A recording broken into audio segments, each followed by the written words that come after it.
Ahora vamos a escuchar a la arquitecta Susana Salvatierra, arquitecta de FAU-UNT, profesora adjunta de Morfología 3 en FAU-UNT, investigadora CI-UNT categoría 4, secretaria de graduados de FAU-UNT, doctorada en arquitectura de FAU-UNT, tesis en curso, profesora técnica, secretaria general de Gobernación en el 2013 al 2008, capacitadora, Cooperativas Tafí del Valle, PNUD, Argentina 2008-2009, directora técnica de Cooperativas de Trabajo de Tafí del Valle San Miguel de Tucumán del 2008 al 2015, jefe de obras en Tucumán Turismo del 2022 al 2023. Bueno, buenas tardes. Vengo a traer una parte de un trabajo que empezó hace un tiempo, en el primer Aleph. Empezamos con un colega que hoy está acá, con Santiago Sáez, colega de cátedra, a preguntarnos a partir de una indagación personal, como todas las cosas, ¿no? La curiosidad nos lleva a preguntarnos cosas que parecen aparentemente inútiles. Antes de eso, hoy es 16 de septiembre y quería aprovechar para dedicar esta ponencia a los jóvenes desaparecidos de la Noche de los Lápices en un aniversario más. Entonces, bueno, dedicados a ellos esta conferencia.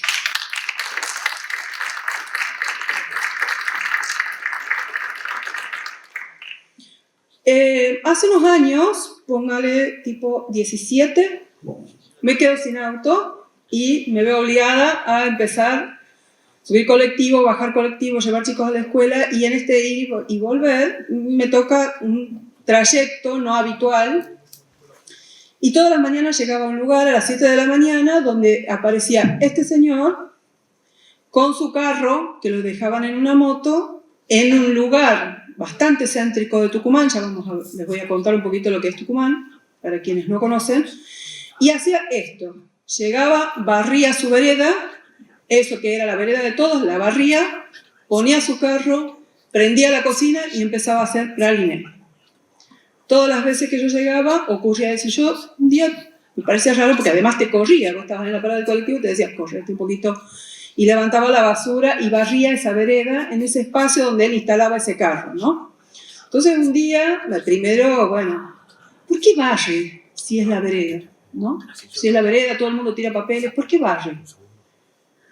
Este estudio es un estudio fenomenológico, nunca fue pensado para ir más allá de esta observación y ver cómo esto lo podíamos bajar de alguna manera estas dudas a lo que es la práctica docente también, ¿no? Pero también nos llevó a plantearnos y hacer algunas consideraciones respecto de lo que significa la calle, la utilidad de la calle, el significado de la calle. En esta ocasión la intención es revisar también qué es lo que nosotros entendemos cuando enseñamos espacio público, morfología urbana, qué es lo que nosotros entendemos con la calle, con el concepto calle, pero también con las funciones urbanas que se relacionan a ese espacio, ¿no? ¿Qué entendemos por trabajo? Muchas veces damos por sobreentendidas algunas cosas, y después ver qué es lo que pasa con esos teóricos, esos conceptos teóricos con los que abordamos la enseñanza y el hacer, ¿no? De nuestra práctica proyectual y de nuestro ejercicio profesional, contrastarlo a esas teorías ya sabidas con lo que ocurre en la realidad. Muchos de nuestros autores son eurocéntricos, son personas que capaz que no tienen a este tipo que llega a las 8 de la mañana y barre la vereda para vender praliné, ¿no? Y estas son las realidades de nuestras ciudades latinoamericanas. Entonces, cuando empezamos a pensar, nosotros estamos en una materia en tercer año, ¿no?, de la Facultad de Arquitectura, y cuando empezamos a definir el espacio público, casi siempre empezamos por oposición, lo opuesto a lo privado, ¿no?, como esta cuestión del dominio. Como esa parte que es mucho más rápida de asimilar y de entender por un estudiante de tercer año y que nos permite abrir algunos nuevos conceptos. Pero también tenemos una fuerte carga de lo que es como contenedor de actividades, ¿no? Y eso que tenemos como una tradición de la modernidad muy fuerte, el pensar sobre todo en la calle, como el lugar de la circulación, y de la circulación diferenciada, estratificada, separada, y casi que todas nuestras ciudades tienen el gran problema de la movilidad, y en la primera solución es el separar, ¿no? Separar, dividir, estratificar, poner horarios, marcar límites. Hay ciudades en las que se avanzó hasta tener una policía, ¿no? Hay gente, yo me reía mucho porque en una época los turistas iban y se sacaban fotos en la garita del barita, le llamamos nosotros, que es un policía del tránsito. Y tiene un espacio físico como una garita donde está parado y los turistas se sacaban fotos en Tucumán de ahí. Pero también es interesante las nuevas visiones que aportan desde la etnografía, desde la antropología, en donde se entiende la calle, el espacio público, como un espacio de disputas de grupos sociales, ¿no? Y por ahí esas miradas todavía no son fáciles de abordar dentro de nuestra disciplina, porque un poco también lo que planteaba acá Ariel, ¿cómo se representa eso? ¿Cómo lo pongo a eso como instrumento de proyecto y posible de manipular en tanto es representable, ¿no? También tenemos la otra cuestión de que el espacio público legitima actividades. Nos guste o no, la cuestión de la legalidad, de la no legalidad, de lo permitido, de lo prohibido, de lo que está consensuado, pero sobre todo regulado, se manifiesta en el espacio público. Esas tensiones de esos grupos, de lo que está legitimado, de lo que no está legitimado, también pone en cuestión lo que es el significante del espacio público como espacio colectivo. Todos decimos y recitamos que ese espacio colectivo, que es de construcción colectiva y social, que va mutando, también tiene una fuerte carga de identidad, ¿no? O sea, todos tenemos alguna vinculación con un espacio público de nuestras ciudades, de las infancias, de nuestras familias, tienen que ver no solo con el patio de la casa de la abuela, sino con alguna esquina, con alguna plaza, con alguna calle. Y sobre todo, el espacio público es el espacio de construcción democrática, ¿no? Es el espacio donde aprendemos a convivir con el otro, con el diferente, con el que me interpela. En función de eso, más o menos, es lo que planteamos este trabajo, planteo estas cuestiones. Para quienes no conocen Tucumán, creo que hay gente de afuera o que nunca ha ido, Tucumán es la provincia más pequeña de la Argentina, hasta el norte. Tiene una situación geográfica bien variada, en muy poca superficie. En el último censo da en esos 22.500 kilómetros cuadrados 1.700.000 habitantes, pero el área metropolitana de Tucumán, que es la que nos ocupa, que es el área de estudio, son 300 y chirola kilómetros con 1 millón de habitantes. Según el último censo también da que Tucumán es la provincia más densamente poblada, ¿no? El área metropolitana, para que se entienda un poco, como muchas de nuestras ciudades de fundación española, están muy condicionadas por límites geográficos, ¿no? También en un sentido de Kevin Lynch, por supuesto. Tenemos por un lado el límite del cerro, el Cerro San Javier, y la situación del río, ¿no? Todas nuestras ciudades están cercas, próximas, atravesadas por ríos. Y a su vez, por esta cuestión de límites, existe una conexión muy fuerte, norte-sur, por antiguas rutas coloniales, de organización de territorio. Pero la conexión este-oeste se ha convertido en una línea bastante fuerte a partir del crecimiento de las ciudades. Desde los ensanches que ocurren en muchas de nuestras ciudades, la vinculación este-oeste, o sea, cerro-río, se ha convertido en algo muy fuerte y ha estructurado el territorio de una forma muy notable. Acá, bueno, algunas de estas imágenes que nos permiten ahora el Google como para llegar a entender lo que es la situación física, de este medio físico donde está el área metropolitana de Tucumán. El área metropolitana que tenemos, un sector que es, no sé si se ve la flechita, sí. El sector más oscuro, esa era la fundación de Tucumán. O sea, se fundó una vez Tucumán en un lugar que se llenó de mosquitos y paludismo, se mudó.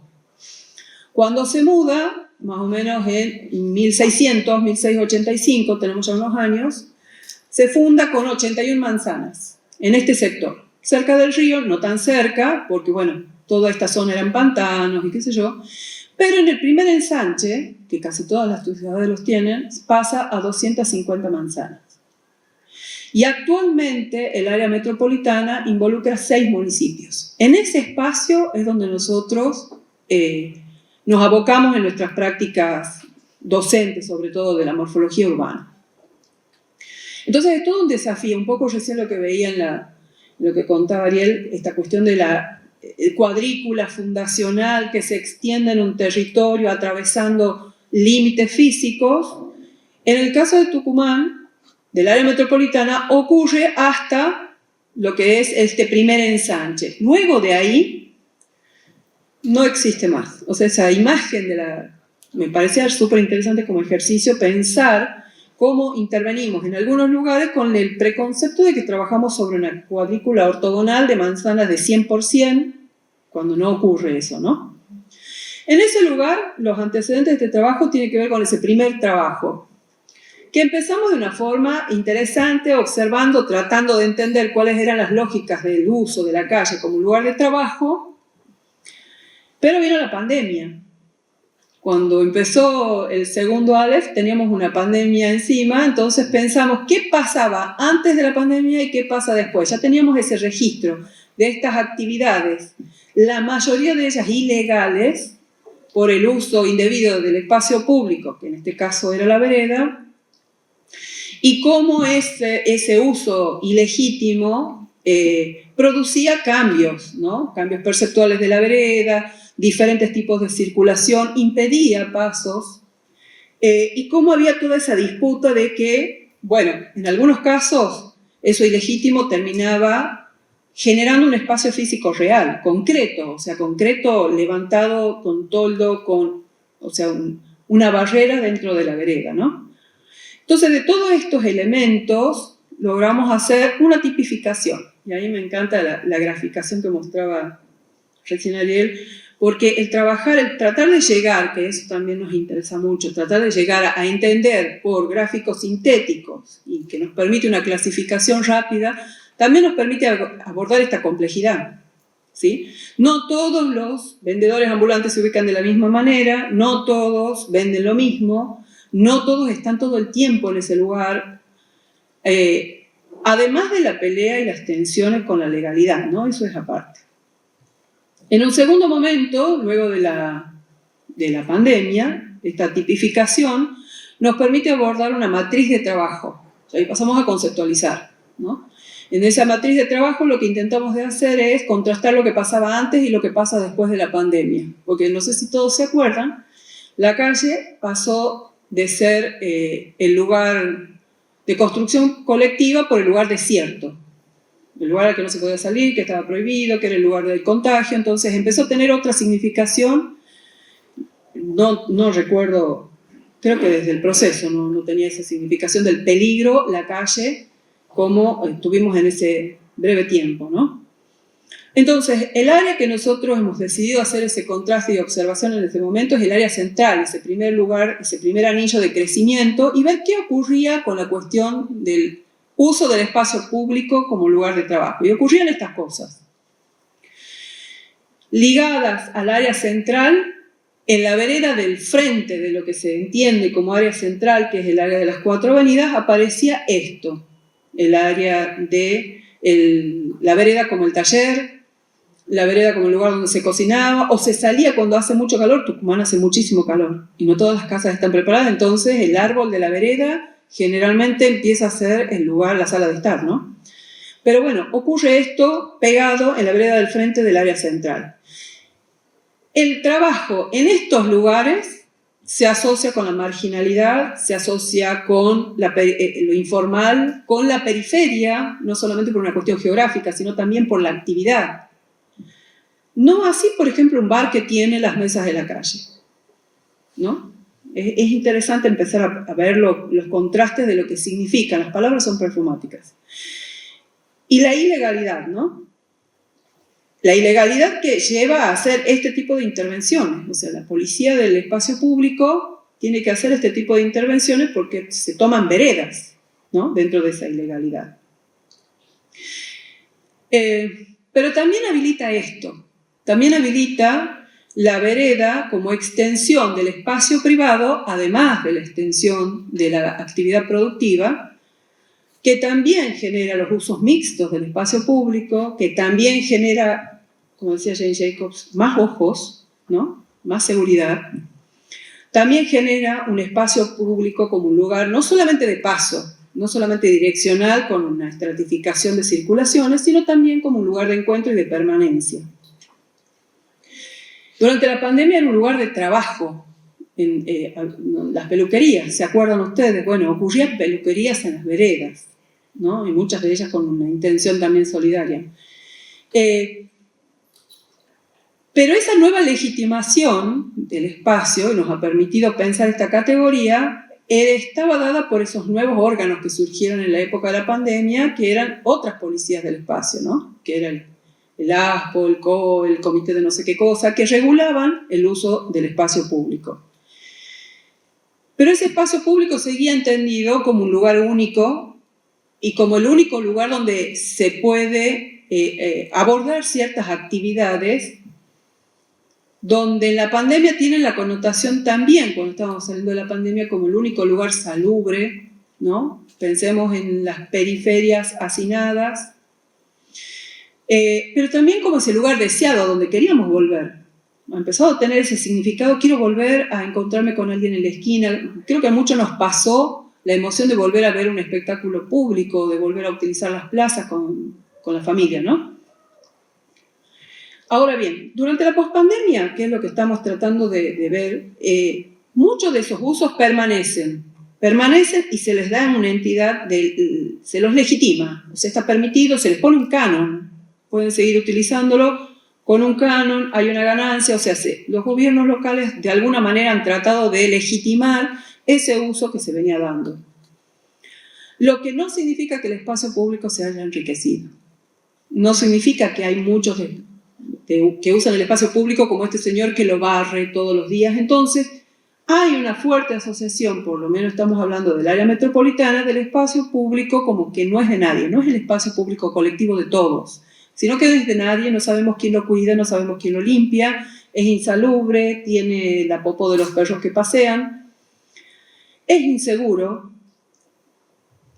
Y dentro de esas legitimaciones, al menos en Tucumán, no sé cómo serán los procesos acá, la legitimación de tomar espacio público o espacio vacante para el culto católico es un clásico y está bien visto, y está autorizado y está permitido y está promovido, ¿no? No conozco, no sé, centros taoístas que hayan tomado las vías del tren para poner un templo, no conozco, capaz que alguno de ustedes, o una sinagoga, que me lo pueda mostrar. Entonces, nos parece también interesante, a partir de este repertorio de fenómenos que ocurren, que nos permite observar la pandemia, se nos hace como muy necesario para hablar del espacio público y sus funciones, volver a repensar y a replantearnos el significado que tiene, de una forma más amplia quizás, el trabajo, pero también la economía. Más allá de los contextos específicos en los que nos encontremos ahora, pero sí pensar que el trabajo, que va mutando y todo lo demás, capaz que tendría que tener otros términos, ¿no? Pensarlo más como toda actividad que nos permite subsistir, ¿no? Para poder pensar también los espacios públicos para gente que tiene actividades que lo hace para subsistir. Problematizar lo que es la palabra, o por lo menos tener una mirada crítica de lo que es la precariedad o la informalidad. ¿Frente a quién? ¿Frente a qué? Antes de la pandemia era ilegal poner una mesa de un bar en una plaza. Ahora está legitimado. Es más, saco los autos que estacionan en la calle, pongo una estructura, un deck, les pongo toldo, calefacción, luces y vendo cervezas. Y está bien. Y está bien visto. Ahora, el señor que vende los bollos en la esquina, no. Entonces, ¿qué es lo que estamos dejando que ocurra de forma natural? Y cuando tenemos que abordar la enseñanza del proyecto, no problematizamos esas cosas, ¿no? Observar más allá de lo laboral. ¿Por qué? Porque cada una de las actividades laborales o de subsistencia involucran una serie de personas, grupos sociales, procesos que al no verlo como una actividad laboral, no vemos todos esos procesos que ocurren en nuestras calles, en nuestras plazas. Respecto de calle también me parecía interesante una idea que había leído, que calle es un hiperónimo, ¿no? Así como decir pájaros. Uno no dice jilguero, paloma, cóndor, no, dice pájaros. Bueno, lo mismo pasa con calle. Cuando digo calle digo vereda, digo acera, digo bicisenda, digo un montón de cosas. Y ese hiperónimo muchas veces nos está sacando la mirada de esos pequeños detalles que hacen a la percepción del espacio público, ¿no? Y las personas y los espacios públicos también son infraestructura de producción de ciudad. El espacio que no tiene personas y que tiene un espacio público, calle, descuidado, no es parte de la ciudad, ¿no? No es parte de la ciudad, no se lo vive, no genera ciudadanía. Ya sabemos de muchos centros urbanos que son aprovechados por bandas narco para ese tipo de situaciones y más favorecen ese tipo de cosas, no hay alumbrado público, etc. Entonces, cuando vemos estas escenas, vemos gente que trabaja, cuando vamos con nuestros alumnos a observar, vemos gente que trabaja, ¿no?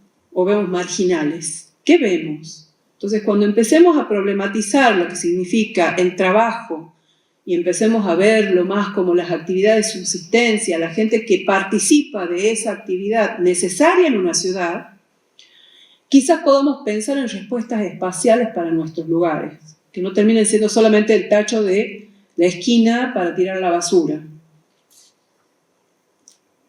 Cuando veamos este tipo de cosas también, ¿no? O sea, el vecino que sacó el pelotero a la calle, o al que ahora es calle y antes era un canal, está robándome mi espacio público, y capaz que está bueno que utilicen la calle para divertirse, ¿no? Ocupar la calle con cosas que tienen que ver con el uso público, porque también nos ha permitido estas perspectivas de género entender que esto, además de diversión, son tareas de cuidado.